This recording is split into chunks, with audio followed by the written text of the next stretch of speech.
welcome back to another Opinions with O. And with it being back to school, we're seeing a lot of parents sharing those first day of school photos, their experiences, a lot of story times. And let's get into this Summer Walker video. She's always roasting us. Like, she's the baddie that I always wanted to be.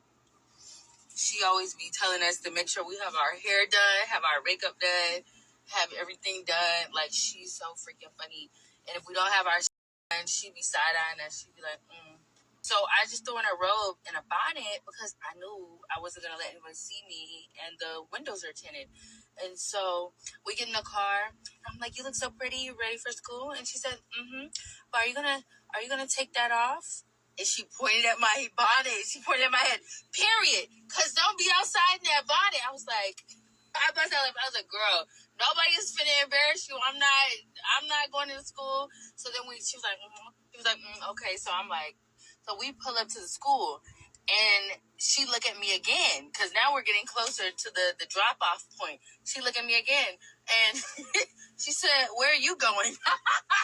So while it's great that Summer Walker has a sense of humor about her daughter and her daughter wanting her mother to be presentable, no robe, no bonnet when dropping or picking me up. Understandable for Summer Walker's daughter. But then I came across this post on social media. Ooh, look at her.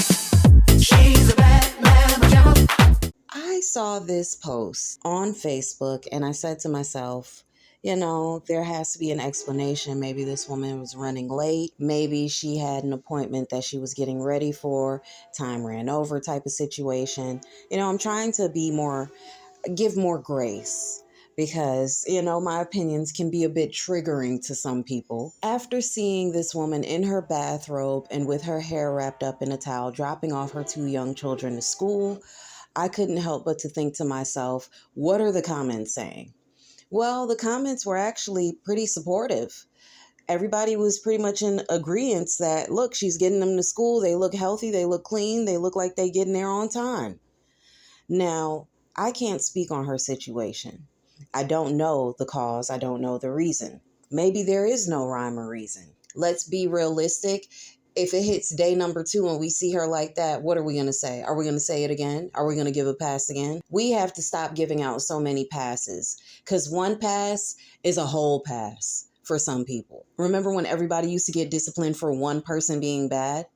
Yeah, they are now mandating that parents come to school more presentable. And this is because of situations like this where parents show up inappropriately dressed. This woman isn't dressed inappropriately. She's just dressed inappropriately for outside of the home. There are people that are legitimately dressed inappropriately with the intention of staying so outside of the home. Like I said, for Sister Girl here, we don't know. But whatever her situation is, I hope that it gets better for her. She seems to be a consistent and persistent person. She was going to get her children to school one way or another. And for that, I can applaud her. And I just hope her situation gets better. No judgment over here. I don't know her situation. But I do know that sometimes a little understanding goes a long way. You guys let me know in the comments what you think about this. Should we give a pass? Should we stop being so lenient as parents, as adults? Remember how our parents were. They were up, they were at them, they were fixing breakfast, had the weather on, had everything set up from the night before, so we knew. Are we getting away from that as parents? Are we more procrastinators because of social media? Let me know in the comments what you think, and I'll see you in the next one.